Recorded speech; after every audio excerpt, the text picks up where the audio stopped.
Teve um comentário no último vídeo sobre a aposentadoria especial de policiais que me chamou a atenção. Basicamente esse comentário fala, olha, então quem entrou depois de 2019 não exerce atividade de risco, justamente porque a gente estava explicando que aqueles que fazem jus à aposentadoria especial integral têm que ter ingressado no serviço público, no caso na carreira policial, até 2019, que é o prazo da reforma da Previdência. Mas eu tô aqui hoje para explicar justamente que mesmo aqueles servidores policiais que entraram depois da reforma da Previdência, eles têm uma aposentadoria especial, ou seja, eles têm requisitos diferenciados para sua aposentadoria, além de outros direitos tão interessantes quanto. Aqui eu vou citar como exemplo o caso que está previsto lá na Emenda Constitucional 103/2019, que é a reforma da Previdência, e ela justamente trata dos policiais civis da União, PRF, Policial Federal. Lá ela traz pra gente que os critérios da aposentadoria especial para esses agentes serão para ambos os sexos o mesmo requisito. Os requisitos são 55 anos de idade, 30 anos de contribuição e 25 anos no cargo, ou seja, 25 anos de efetivo exercício policial. Só consultando a emenda a gente já percebe que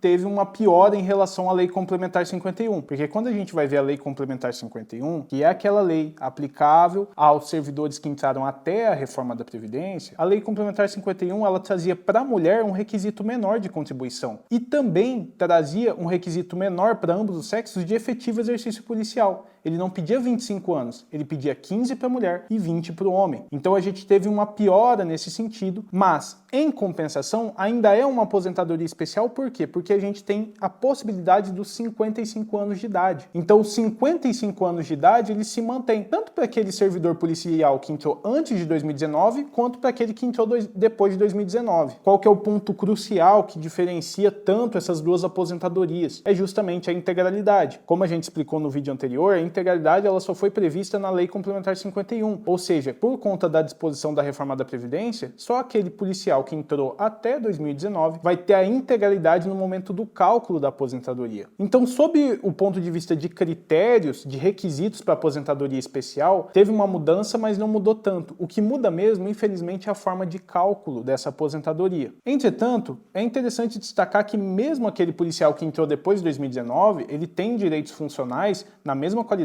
de um servidor que entrou antes de 2019. Por exemplo, aqui no Mato Grosso do Sul, caso o policial civil ou policial penal ele venha falecer durante o exercício da sua função, a sua companheira e os seus filhos terão direito a uma pensão vitalícia integral. Ou seja, essa pensão ela vai equivaler a justamente a totalidade da remuneração desse policial civil, policial penal que faleceu durante o exercício do serviço. Então você percebe que essa integralidade ela é tanto para aquele servidor que entrou antes de 2019 quanto para quem entrou depois. Não há essa diferenciação. Realmente o que mudou é no aspecto da aposentadoria. E eu tô falando isso para ressaltar que a sua atividade de risco ela continua sendo valorizada pelo Estado. Só que infelizmente eles não conseguem hoje manter a integralidade para essas categorias. A verdade é essa, a gente sabe da irresponsabilidade financeira que várias gestões de previdência passaram. Então gestões estaduais, a gestão federal, eles pegavam basicamente o dinheiro do servidor e gastavam com outras coisas. Ou a gestão ela era irresponsável mesmo. Então, infelizmente, isso acabou recaindo na ponta mais fraca, que sempre é o servidor público. Apesar desse cenário não ser muito favorável do policial, essas mudanças que vieram com a reforma da Previdência, que na verdade pioraram em diversas categorias, não só a carreira dos policiais. O voto do STF que surgiu, ele dá uma esperança em um outro aspecto para essas carreiras. O voto do STF deixou claro que lei complementar pode dispor de regulamentação específica para aposentadorias especiais. E justamente com base naquele caso, o tema 1019, que é o voto do STF, que a gente fala vulgarmente, que foi possibilitado aplicar a lei complementar 51 para essas carreiras, porque ela é uma regulamentação específica da aposentadoria especial e também por disposição expressa na própria reforma da Previdência. Mas, a partir desse voto, fica claro para a gente o seguinte: se o ente federativo tiver interesse, ele consegue melhorar a aposentadoria especial, ou seja, ele consegue melhorar a aposentadoria desses policiais. Isso fica mais claro ainda quando, por exemplo, o STF previu a hipótese da paridade quando o Estado regulamentar. Lembra? A Lei Complementar 51 ela só traz a integralidade, que é aquela previsão de que você irá receber como aposentadoria a totalidade da sua última remuneração. Mas a Lei Complementar 51 ela não traz a paridade. Mas o STF disse o seguinte, olha, se o Estado regulamentar essa paridade, vai ser aplicável. Ou Ou seja, se o Estado emitir uma lei que preveja a paridade para essas carreiras, ela vai ser aplicada junto da integralidade. E a paridade é justamente você atualizar a remuneração da inativa sempre que a ativa atualizar. Então, quem tiver exercendo a função, tiver uma atualização, um reajuste, o servidor aposentado também vai receber. O fato do tema 1019 do STF ressaltar essa possibilidade, deixa claro pra gente que essas categorias, elas ainda podem brigar por alterações que influenciem na forma de cálculo das suas aposentadorias em regimes, principalmente estaduais. Por que eu falo principalmente estaduais? Aqui, no caso, falando de policial federal, PRF, policial civil da União, a gente tem a previsão na reforma da Previdência, ou seja, eu só poderia mudar por emenda constitucional. A força política, ela tem que ser muito maior. Agora, na parte estadual, a gente consegue alterar por lei complementar estadual. Nesses casos, se a categoria se esforçar e desenvolver um movimento político, é possível que eles consigam, por exemplo, voltar à integralidade mesmo para aqueles policiais que entraram depois de 2019. A gente entende que, pelo que o STF explicou no tema 1019, isso é plenamente possível desde que a lei seja alterada, ou seja, a regulamentação específica da aposentadoria especial, ela seja alterada em nível estadual. Beleza, Jorge, eu entendi, então eu tenho a esperança ainda de talvez, depois de longos anos, eu brigando, mudar a lei e conseguir uma aposentadoria integral. Mas como que eu posso contribuir, como que eu posso participar dessa luta? Pessoal, existem entidades que representam a categoria de vocês, tanto os policiais civis, quanto policiais penais, quanto outras categorias da segurança pública, por exemplo, agentes socioeducativos. Eu vou citar só algumas entidades e também colocar aqui na tela várias delas, principalmente do Mato Grosso do Sul, que representam essas categorias e podem se mobilizar para mudar a legislação, ou seja, melhorar os direitos de vocês, e é esse o trabalho deles. Por exemplo, a gente tem aqui os agentes socioeducativos do Sindicad, a gente tem a nível de federação para policial penal, a gente tem a FENASPEN, sindicato dos policiais civis, Simpol, a gente tem uma confederação só para os policiais, a CobraPol, enfim, essas são só algumas entidades que podem brigar por essa alteração legislativa e buscar o direito desses novos integrantes. Agora, um problema que acontece com os novos integrantes das carreiras públicas é que eles não vão buscar justamente a proximidade com as entidades que representam as categorias deles. Ou seja, eles não conhecem o sindicato que representam eles não conhecem uma federação que os representa, uma confederação ou uma central. São essas entidades que vão buscar as melhorias da categoria de vocês. Lógico, eu não quero transformar isso num discurso político, mas o que tem que ficar claro para o servidor público é que ele vive uma luta de classes e que a luta de classes dele é servidor público contra o Estado. O Estado é seu patrão e ele não quer te conceder os direitos que muitas vezes você faz jus, os direitos que muitas vezes você precisa, você exerce uma atividade de risco ou até mesmo questões básicas que são negligenciadas pelo Estado. Estado aqui, eu falo Estado no sentido lato sensu, mas eu estou falando de município, Estado, Distrito Federal, União, todos esses entes são seus patrões. E enquanto você não entender que essa briga é servidor público contra o Estado, você sempre vai ter a sua carreira conduzida sem poder intervir nela, sem participar de uma luta efetiva. Pessoal, o vídeo de hoje era esse. Se você deseja receber mais conteúdo sobre aposentadoria, direito de servidores públicos, policiais, inscreva-se aqui embaixo no canal e também acompanhe o nosso trabalho nas outras redes sociais.